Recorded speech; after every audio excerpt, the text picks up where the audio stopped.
হযরত খুবাইব ইসলাম ধর্ম গ্রহণ করেছেন বলে, ঈমান এনেছেন বলে, কালেমা এনেছেন বলে, কালেমা পড়েছেন বলে, আল্লাহর উপরে ঈমান এনেছেন, নবীর উপরে ঈমান এনেছেন, আল্লাহর নবীর দলের অন্তর্ভুক্ত হয়ে গেছেন বলে এই খবরটা চলে গেছে টপ লেভেলের বেঈমান সন্ত্রাসী, নাম হলো আবু জেহেল। আর আবু জেহেলের কাজ হলো যারা নবীদের হাতে হাত রেখে কালেমা পড়ে মুসলমান হয়ে যেত তাদেরকে নির্যাতনের স্টিম রোলার চালায় দিয়া তাদেরকে দুনিয়া থেকে বিদায় করে দেওয়া। জোরে বলেন নাউজুবিল্লাহ। হযরত খুবাইবকে ঈমান আনার অপরাধে গ্রেফতার করা হলো। এমন কোন দোষ নাই, অপরাধ নাই, একটাই অপরাধ, ঈমান এনেছে, কালেমা পড়েছে। আল্লাহর গোলামেরা হাতের মধ্যে হাত করা লাগায়া, হ্যান্ডকাপ লাগায়া জেলখানায় বন্দী করে দেওয়া হলো। খুবাইবকে বলা হলো, খুবাইব এখনো সময় আছে, ইসলাম ছেড়ে দাও, আল্লাহ ছেড়ে দাও, ঈমান ছেড়ে দাও। খুবাইব বললেন না। যেই খুবাইব একবার ঈমান গ্রহণ করেছে জীবন দিবে, খুবাইব কখনো ঈমান বাতিলের কাছে ছেড়ে দিবে না। শেষ পর্যন্ত খুবাইবকে বলা হলো, খুবাইব রে, তুমি যদি ঈমান ছেড়ে না দাও তোমাকে জেলখানায় আবদ্ধ করে রাখা হবে, নির্যাতনের স্টিং রোলার চালায় দেওয়া হবে। খুবাইব বললেন না, হামকি দেখায় লাভ হবে না, দুমকি দেখায় লাভ হবে না, ফাঁসির কাস্টে ঝুলায়া কোনো লাভ হবে না। যারা ইমানদার, যারা ঈমান গ্রহণ করে তাদের কাছে মৃত্যুর চাইতেও, জীবনের চাইতেও ঈমানের দাম, জোরে বলেন, কম না বেশি?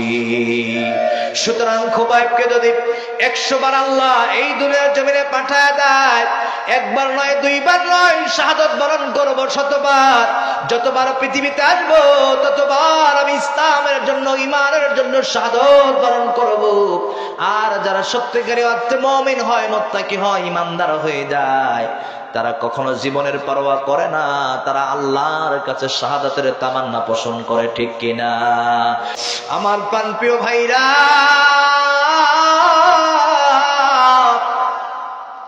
হযরত খুবাইব রাদিয়াল্লাহু তাআলা আনহুকে যখন গ্রেফতার করা হলো, খুবাইবকে বলা হলো, খুবাইব রে, ঈমান ছেড়ে দাও, আল্লাহ ছেড়ে দাও, নবী ছেড়ে দাও।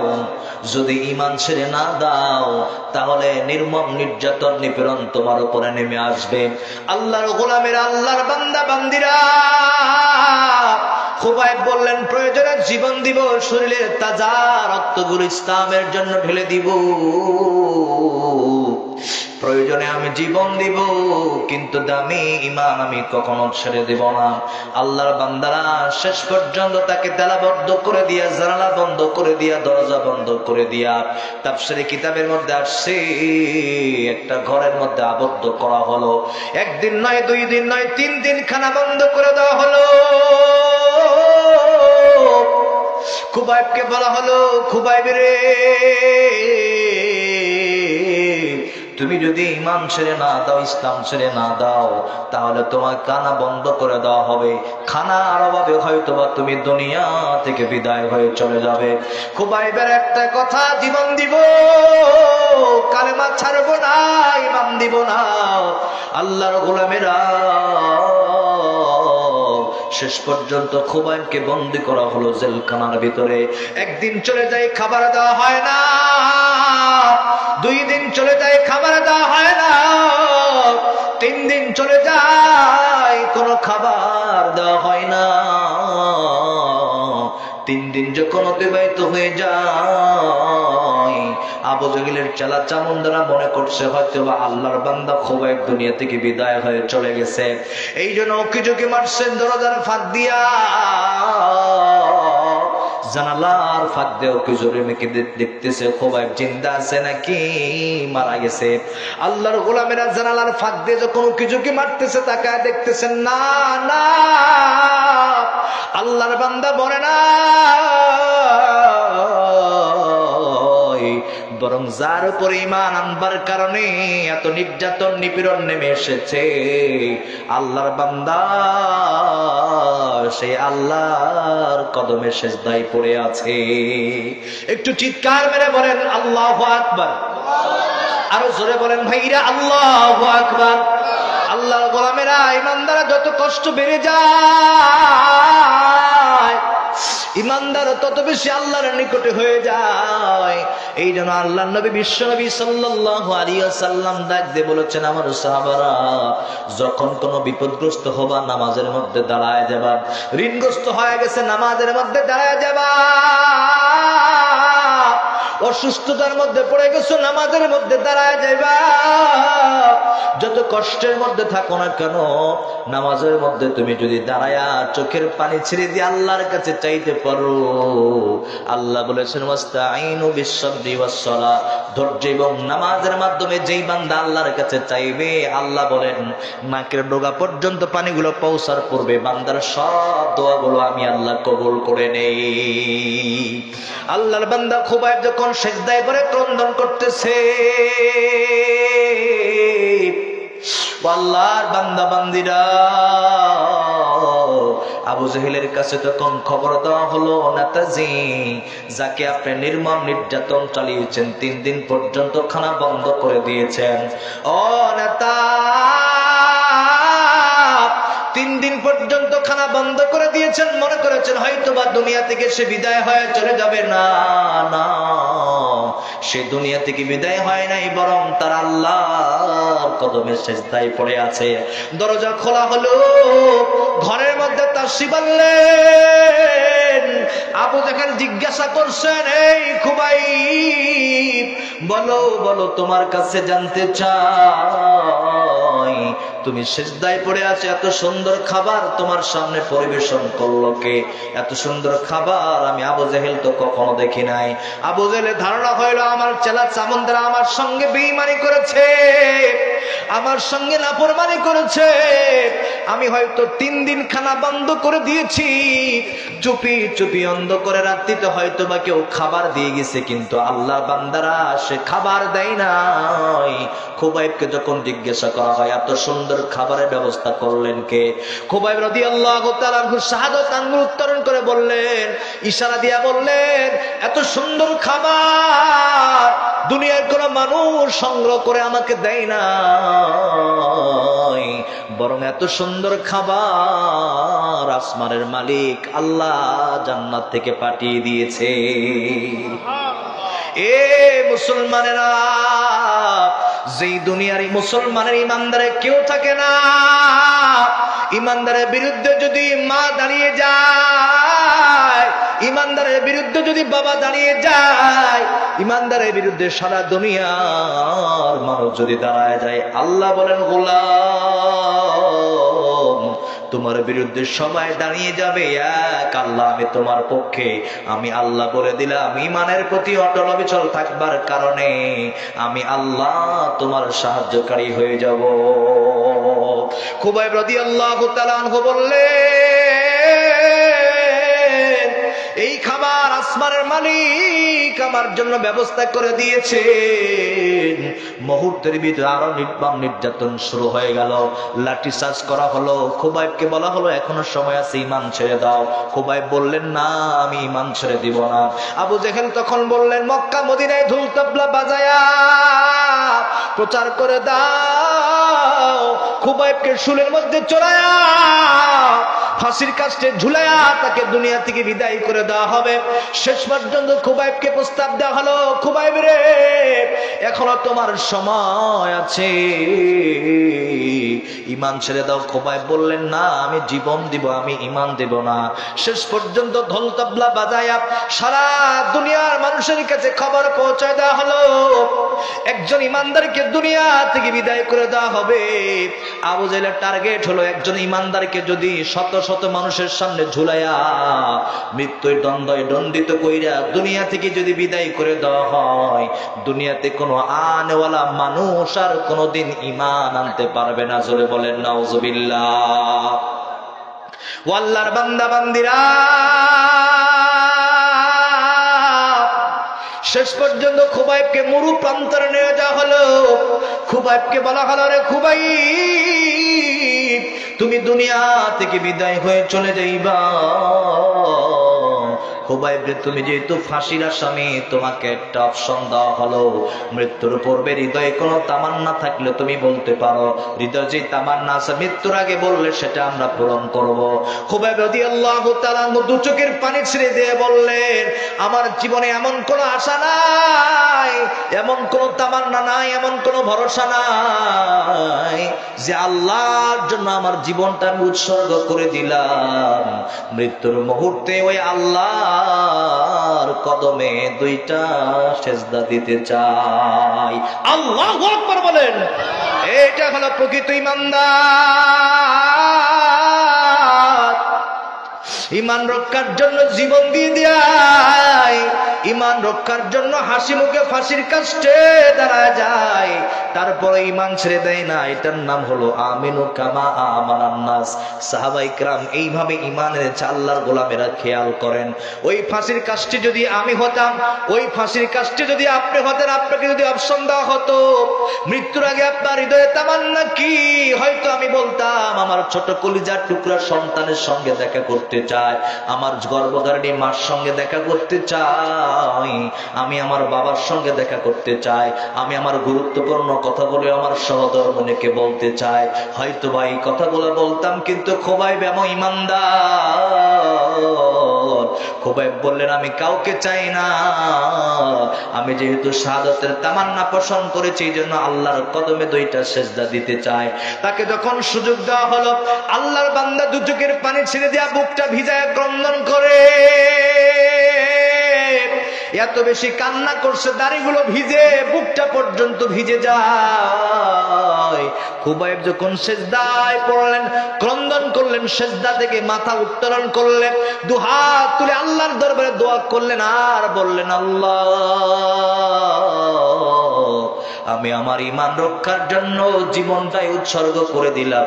ময়দানে মাশারের মধ্যে যখন সন্তান বাবাকে চিনবে না, বাবার সন্তানকে চিনবে না, মা সন্তানকে চিনবে না, সন্তান মাকে চিনবে না, সবাই যেদিন ইয়া নাফসি করবে, আল্লাহ ঈমান রক্ষার জন্য শাহাদাত বরণ করলাম, ওই দিন আমারে বেছে নিয়ে আল্লাহ তোমার জান্নাতে মেহমান বানায় দিও। বলেন সুবহানাল্লাহ।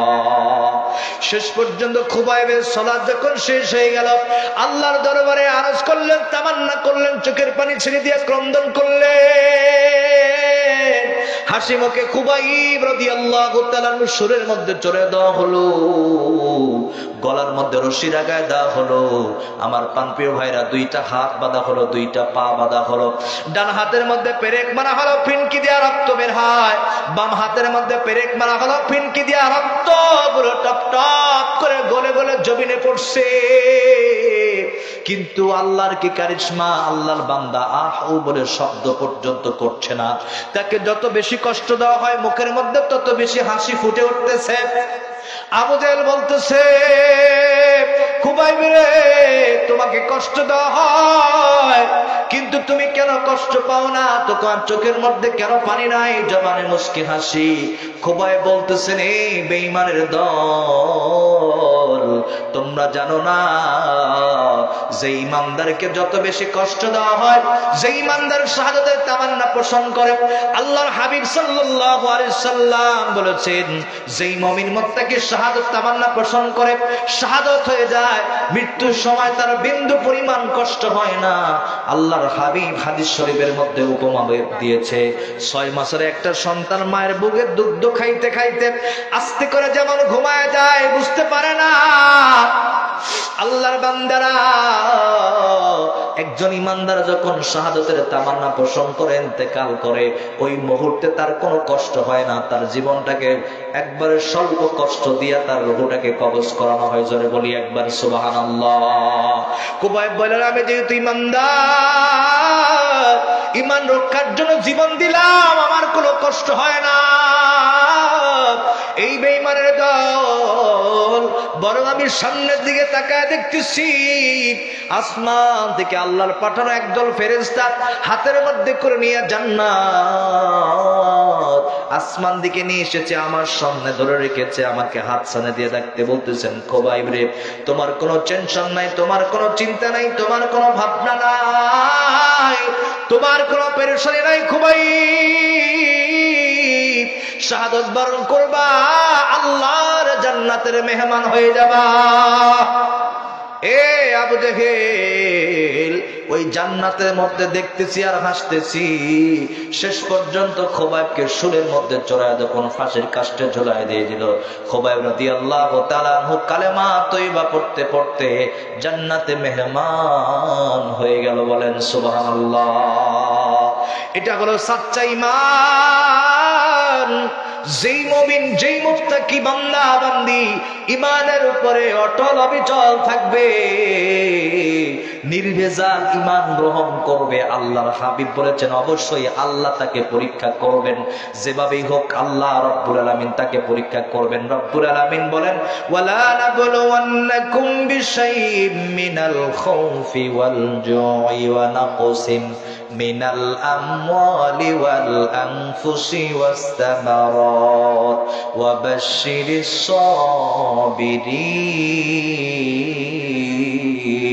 সাবিরিন। চিৎকার মেরে বলেন আল্লাহু আকবার। যারা ঈমান আনবে ওই ঈমানদারকে আল্লাহ 4 জিনিস যা পরীক্ষা করবেন, তার মধ্যে 1 নম্বর হলো ওয়ালা নাবলুওয়ান্নাকুম বিশাইইম মিনাল খাউফ।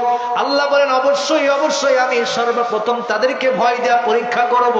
বান্দা আমি আল্লাহকে ভয় করে নাকি দুনিয়ার অপশক্তিকে ভয় পায়? 1 নম্বর আল্লাহ আমাদেরকে পরীক্ষা করবেন ভয় দেয়া।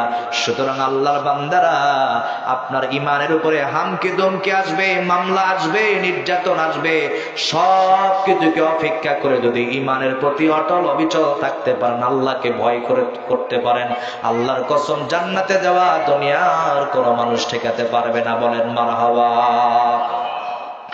একটা জিনিস যখন পরিশুদ্ধ ঠিক হয়ে গেল ঈমান, এরপরে আল্লাহ রাব্বুল আলামিন বলেন ওয়া আমিলুস সলিহাত, বেশি বেশি নেক কাজ করতে হবে, আমলে সলেহ করতে হবে। আল্লাহর হাবিব বলেছেন বান্দার জিন্দেগিতে সর্বপ্রথম ইবাদতে জিন্দেগি শুরু করবে নামাজ দিয়ে। একজন মুমিন, একজন ঈমানদার যখন ঈমান গ্রহণ করে, ঈমানদারের দায়িত্ব হলো আজান হলে সর্বপ্রথম মুমিন আল্লাহর ঘরে হাজিরা দিবে। নির্দেশটা কার? আরো জোরে বলেন নির্দেশটা কার? সুতরাং আল্লাহর বান্দারা যারা নিজেকে ঈমানদার দাবি করেছি, আজান হলে আল্লাহর ঘর মসজিদে যাওয়ার দরকার আছে না নাই? আমার সময় থেকে কতগুলো হায়াত আমি ব্যয় করলাম। 40 বছর পার হয়ে গেল, 20 বছর পার হয়ে গেল, 60 বছর পার হয়ে গেল, 74 বছর পার হয়ে গেল, আজ পর্যন্ত 5 ওয়াক্ত নামাজ রীতিমতো আল্লাহর ঘর মসজিদে গিয়ে হাজিরা দিতে পারি নাই, ঠিক কিনা? আর যদি ইবাদত করতে না পারি, আযাব আর গজব জোরে বলেন তো আছে না নাই? কি আমল করেছো বলো না, জান্নাতে যাওয়ার হলো না। বলেছিলাম আমি ভুলো না আমায়, তবু কেন ভুলে গেলে দুনিয়ার মায়ায়? কি আমল করেছো বলো না, জান্নাতে যাওয়ার হলো না।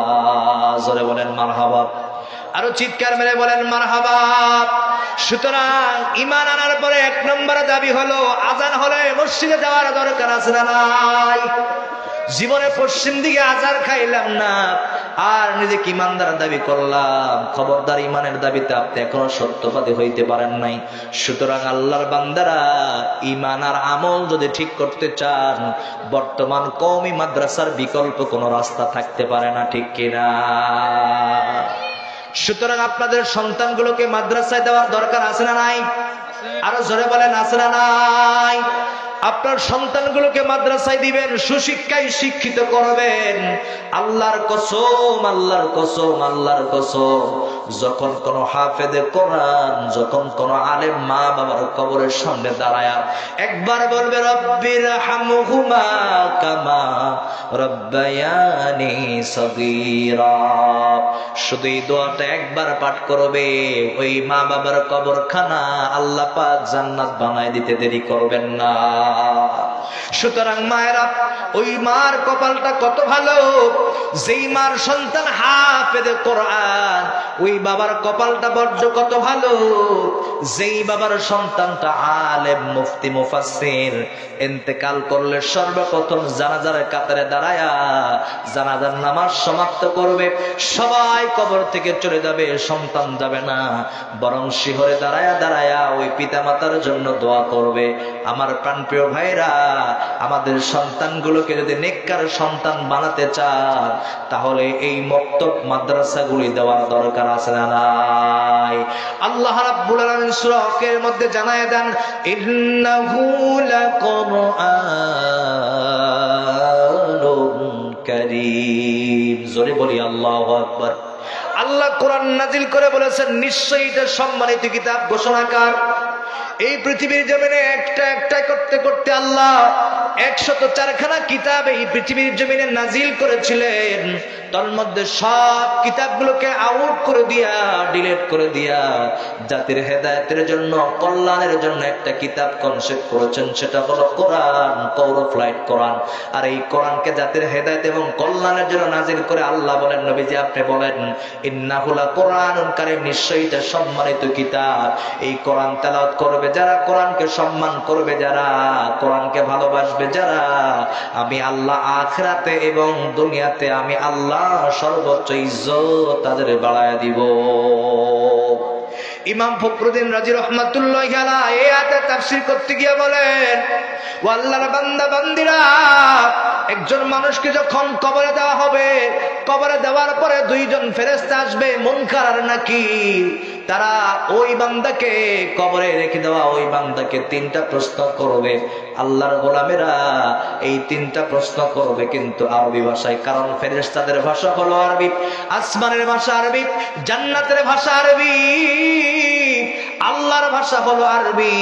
আল্লাহর বান্দারা দুইজন ফেরেশতা এসে যখন কবরে 3টা প্রশ্ন করবে আরবি দিয়া, আর যেই বান্দাকে প্রশ্ন করা হলো তার যদি আরবি জানা না থাকে, কোরআনের সাথে যদি সম্পৃক্ততা না থাকে, কোরআনের সঙ্গে যদি ভালো আন্ডারস্ট্যান্ডিং না থাকে, কোরআনের সাথে যদি মহব্বত না থাকে, ভালোবাসা না থাকে, ও আল্লাহর বান্দা বান্দিরা, ওই ফেরেশতা 3টা প্রশ্ন করবে, কোনো জবাব দিতে পারবে না, চুপ করে হাবার গোবা হয়ে বসে থাকার কোনো বিকল্প রাস্তা থাকবে না। জোরে বলেন নাউজুবিল্লাহ।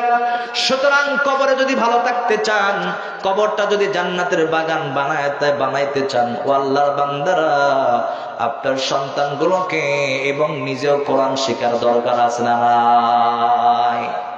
আল্লাহর হাবিব বলেন, যেই মার্কাজগুলোতে, যেই জায়গাগুলোতে কোরআনের তেলাওয়াত হয়, সেই জায়গা তো দুনিয়ার সবচাইতে দামি জায়গা, ঠিক কিনা? আল্লাহর বান্দারা, কারণ হলো যেই হেরা পর্বতে কোরআন নাজিল হলো, নাজিল হওয়ার কারণে ওই হেরা পর্বতের দাম বাড়িয়ে দিয়েছেন কে? আবার একইভাবে যেই মাসে কোরআন নাজিল হলো, কোরআন নাজিল হবার কারণে রমজান মাসটার দাম বাড়িয়ে দিয়েছেন আল্লাহ। আবার কদরের রাত্রিতে কোরআন নাজিল হবার কারণে ওই রাত্রিটার দাম বাড়িয়ে দিয়েছেন আল্লাহ।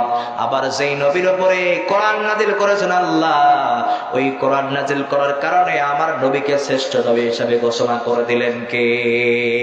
ও আল্লাহর বান্দারা, কোরআন হীরা পর্বতে নাজিল হওয়ার কারণে পর্বতের দাম বেড়ে গেল। আবার একইভাবে যেই মাসে নাজিল হলো সেই মাসটার দাম বাড়িয়ে গেল। আবার যেই রাত্রিতে নাজিল হলো সেই রাত্রিটার দাম বাড়িয়ে গেল। আবার একইভাবে যেই নবীর উপরে নাজিল হলো, নবী শ্রেষ্ঠ হয়ে গেল। আজ দুনিয়ার জমিনে কোরআন মেনে কোরআন তেলাওয়াত করে আমাদেরও বলেন তো দামি হওয়ার সুযোগ আছে না নাই? কোরআনে থেকে অনেক দূরে বাংলার মুসলমান, জানে তারা অনেক কিছু, জানে না কোরআন, জানে তারা অনেক কিছু, জানে না কোরআন। আইবি পাশ করিয়া বাবার কবরের পাশে গিয়া, আইবি পাশ করিয়া মার কবরের পাশে গিয়া না জানে পড়িতে একটু, না জানে পড়িতে একটু দোয়া ও কালাম। জানে তারা অনেক কিছু, জানে না কোরআন। জানে তারা অনেক কিছু, জানে না কোরআন। কথা বলেন ঠিক কিনা? লা ইলাহা